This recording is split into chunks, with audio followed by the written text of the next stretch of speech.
નમસ્કાર દર્શક મિત્રો, હું છું એડવોકેટ સોનલ બારિયા. આપ સર્વનું સ્વાગત છે મારી ચેનલ લીગલ વિજ્ઞાનમાં. દર્શક મિત્રો, એક મિત્રનો પ્રશ્ન છે કે મારા પિતાનું અવસાન થયેલ છે અને ખેતીની જમીનની અંદર મારા પિતા સૌથી નાના હોવાના કારણે નામ નથી, પરંતુ હવે અમે જ્યારે વારસાઈ કરવા જઈએ છીએ તો એની અંદર મારા પિતાનું જ નામ નથી, તો અમે વારસાઈ કેવી રીતે કરીએ? મારા દાદા પણ હયાત છે અને મારા કાકા પણ હયાત છે, પણ તે લોકો દ્વારા અમને અમારો હિસ્સો આપવાની ના પાડે છે. તો હવે અમારે શું પ્રક્રિયા કરવી જોઈએ? તો ચાલો દર્શક મિત્રો, આજે આપણે આના વિશે સંપૂર્ણ માહિતી મેળવીએ. તો દર્શક મિત્રો, જ્યારે ખેતીની જમીન હોય તો ખેતીની જમીનની વડીલોપાર્જિત ગણાય. એટલે વડીલોપાર્જિત જમીનની અંદર આ કેસની અંદર પિતા અને કાકા બધા હયાતમાં છે, એટલે સ્વાભાવિક છે કે એ બધાના નામ હશે જ. તો જે એમના જે પિતા છે, એટલે કે પિતાના પિતા દાદા છે, એ પણ હયાત છે, પરંતુ જો એ લોકો પણ આ લોકોના નામ દાખલ કરવા માટે સહમત ન હોય તો આવા સંજોગો દરમિયાન સૌથી પહેલાં તો તમારે કહી શકાય કે સિવિલ રાહે જ તમારે કેસ કરવો પડે, કારણ કે આની અંદર તમારા પિતાનું સાતબાની અંદર નામ જ નથી. હવે જેટલા સાતબાની અંદર નામ બોલે છે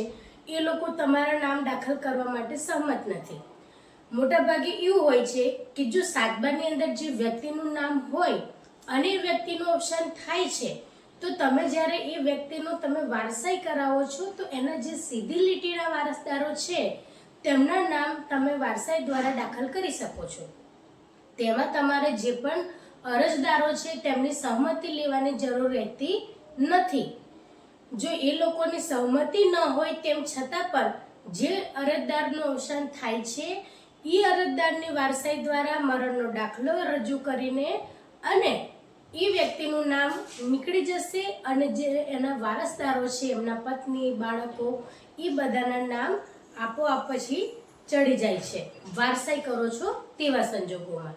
પરંતુ સાતબારની અંદર પિતાનું નામ જ ના હોય અને તેમનું અવસાન થયેલ છે તો એમનો જે હિસ્સો છે એ મેળવવા માટે તમારે કહી શકાય કે કોર્ટમાં કેસ કરવો પડે. કેસની અંદર તમારે સ્પષ્ટપણે ડોક્યુમેન્ટ આપવા પડે, સાતબારનો આઠાનો ઉતારો આપવાનો,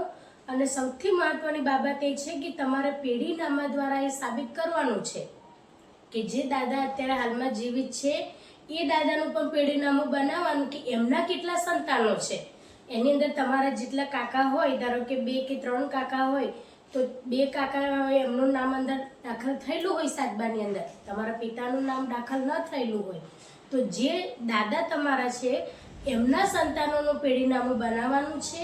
અને એ પેઢીનામાથી તમારે સાબિત કરવાનું છે કે આ જે દાદા છે એમનું નામ લખીને તમારે પેઢીનામું બનાવો તો એમના સંતાનો આટલા છે અને તેમાંથી મારા પિતાનું નામ ખેતીની જમીનની અંદર દાખલ કરેલ નથી. એટલે એ જે વ્યક્તિ છે એમનો જે આ સંતાન છે જે મારા પિતા થાય છે તેઓનું અવસાન થયેલું છે અને સાથે તમારા પિતાનું પણ પેઢીનામું બનાવો.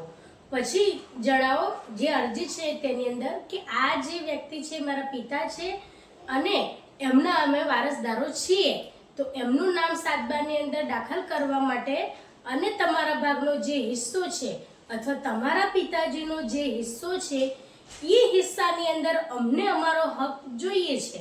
એ રીતના તમે કેસ દાખલ કરી શકો છો.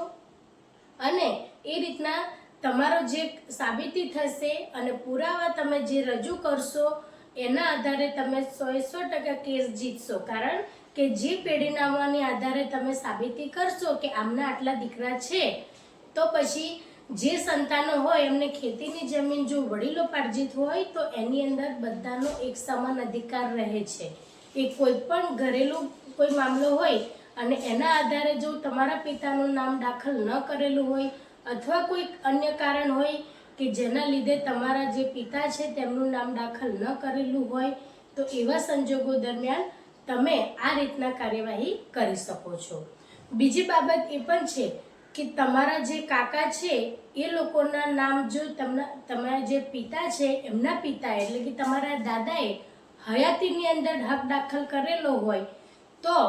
એની અંદર તમારે કહી શકાય કે તમારા પિતાને જો બાકાત રાખેલા હોય તો એ રીતના તમે કહી શકો છો કે તમારું પણ નામ દાખલ કરવું છે, પણ જો સહમતિથી ઘરની અંદર તમે સભ્યો જે મળીને વાતચીત કરીને જો આનું કોઈ પ્રકારનું નિરાકરણ ન આવે તો જ તમારે કોર્ટની અંદર જવું જોઈએ. અથવા જો તમારા પિતાના પિતા અવસાન પામેલા હોય અને તમારા કાકાએ નામ ચડાવી દીધેલ હોય તો એવા સંજોગો દરમિયાન જો તમારા પિતાનું નામ ના દાખલ કરવામાં આવ્યું હોય તો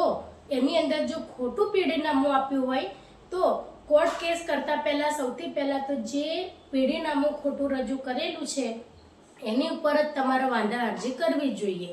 એટલે આવા જે કિસ્સા છે એની અંદર ખેડૂત મિત્રોને સૌથી પહેલા જણાવવાનું કે 2 કે 3 ભાઈઓ હોય અને જો એની અંદર કોઈ એક ભાઈનું નામ દાખલ ન કર્યું હોય અને ખોટું પેઢીનામું બનાવીને જો એમને સાતબાની અંદર નામ ચડાવેલું હોય તો એ પેઢીનામાને તમે વાંધો ઉઠાવી શકો છો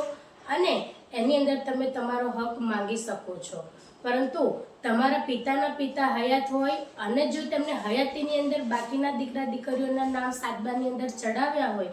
અને કોઈ કારણસર તમારા પિતાનું નામ ન દાખલ કર્યું હોય તો એવા સંજોગો દરમિયાન તમે કોર્ટ કેસ કરી શકો છો અને તેના આધારે તમને તમારો હિસ્સો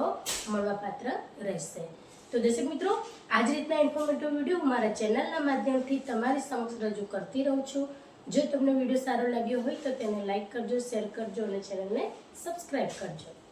જય હિન્દ, જય